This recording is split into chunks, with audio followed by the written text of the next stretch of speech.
اللهم صل وسلم وبارك على سيدنا محمد وعلى آله وأصحابه أجمعين.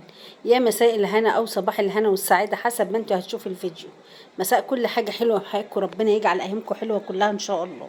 إيه رأيكم في البيتزا القمر بقى؟ زهقنا من الأكل كله، قلنا نعمل بيتزاية.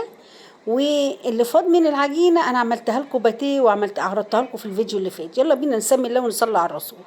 معايا نص كيلو يا جماعة دقيق من العطار عادي خالص، في كيس اهو سايب، ولا اكياس ولا اي حاجة. حطيته في العجان بتاعي، لو ما عندكيش عجان في الطبق عادي واشتغلي. وحطيت هنا معلقة بيكنج باودر، وحطيت معلقة كبيرة خميرة فورية. وهتحطي ايه يا زوزو تاني؟ هحط ذرة ملح، واحط معلقة سكر وهي ست البنات. وبعد كده هندفي كوبايتين مية كده اهو، زي دمعة العين زي دمعة العين. خلاص. واروح قافله العجان بتاعي، وابتدي بقى ايه اهو. ادي حطيت حبه ميه، هحط حبه بحبه كده وهو بيشتغل، ما تحطهمش كلهم ايه مره واحده. اهو انا نازله حبه بحبه. وبعد كده ربع كوبايه زيت وارميها عليها اهو. وبعد كده معلقه زعتر وحطيها، بتوديها في مكان تاني بيبقى طعمه حلو جدا بالزعتر اهو. لحد ما العجينه بصي تاخد كفايتها في العجن، وتبقى بصي تلاقيها بتمط كده، ولو بتلزق في ايدك ما يجراش اي حاجه. هنا خلصت انا العجينه بتاعتي، بقت بسم الله ما شاء الله عجينه لينه معايا كده وهشه في منتهى الجمال. وبصوا خلاص ما فيش تلزيق. بعد كده هدهن البوله بتاعتي دي زيت من تحت عشان ما تلزقش، وهحطها في قلبيها اهو. وادهن وشها زيت، وحطي عليها كيس وسيبيها بقى، وروحي اعملي اللي وراكي شويه بتاع نص ساعه ساعه الا ربع علشان تخمر معاكي. انا دهنت وشها زيت ورحت بكيس تلاجة كده وغطيتها، وارمي عليها فوطه اهي يا ست البنات، واركنيها على جنب. وروحي شوفي حالك في المطبخ هتعملي اكل لعيالك، تغسلي مواعين. وهنا بقى تعالي يا ستي البنات نعمل الايه الصلصه بتاعه البيتزا.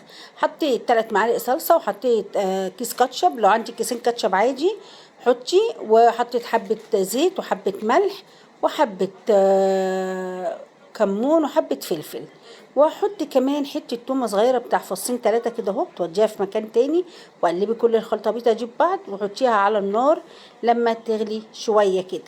وهنا حطيت برضو معلقه زعتر، بتبقى طعمها حلو جدا. وهنا فلفل الوان وطماطمايه احمر واخضر اصفر، ومعايا بسطرمه، ومعايا جبنه فيتا، ومعايا زيتون. ده الحشو بتاعي اللي احنا هنحشي بيه ايه البيتزا بتاعتنا. واي حشو بقى، لحمه مفرومه، سجق، اللي عندك واللي ولادك حابينه اعمليه. هنا العجينه خمرت وبقت بسم الله ما شاء الله اللهم بارك في منتهى الجمال. بصوا ملبن معايا عجينه ملبن يا جماعه، بسم الله ما شاء الله. وده نتيجه ان العجينه بتاعتي طلعت حلوه وكويسه.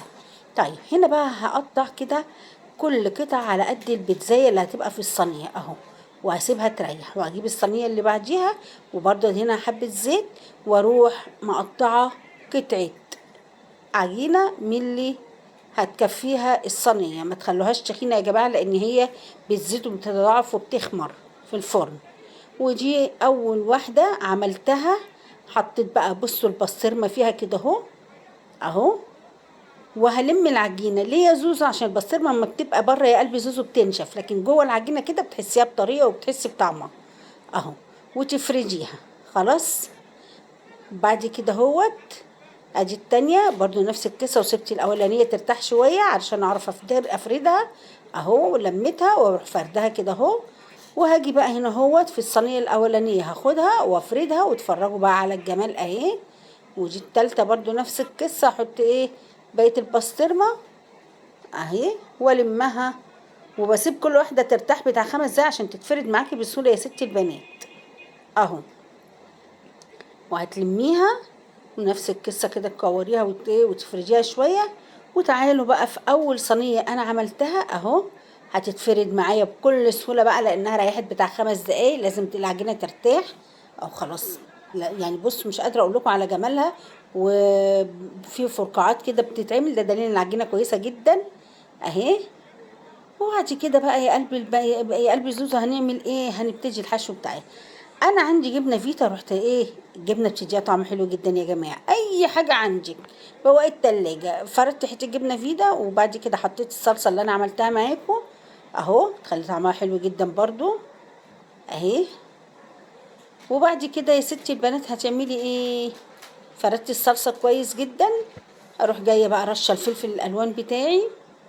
عندك بقى سجق حطي، عندك لحمه مفرومه حطي، عندك جبنه رومي حطي براحتك خالص، لانشون حطي، اي حاجه متواجده عندك حطي. وهنا زيتون، وهنا طبعا جبنه موتزاريلا حطيتها على الوش. وده كانت النتيجه يا جماعه، كانت بسم الله ما شاء الله في منتهى الجمال. طعمها حلو وسواها حلو جدا وسمكها حلو. يلا يا ستي البنات، لايك وشير، مش مكلفه، واعملي بواقي التلاجة فيها. واحلى بيتزا ولادك هيطلبوها قومي اعمليها وبسرعه، ومش هتاخد في ايدك بالظبط نص ساعه عمايل.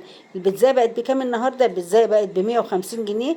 سمي الله وصلي على الرسول، والسلام عليكم.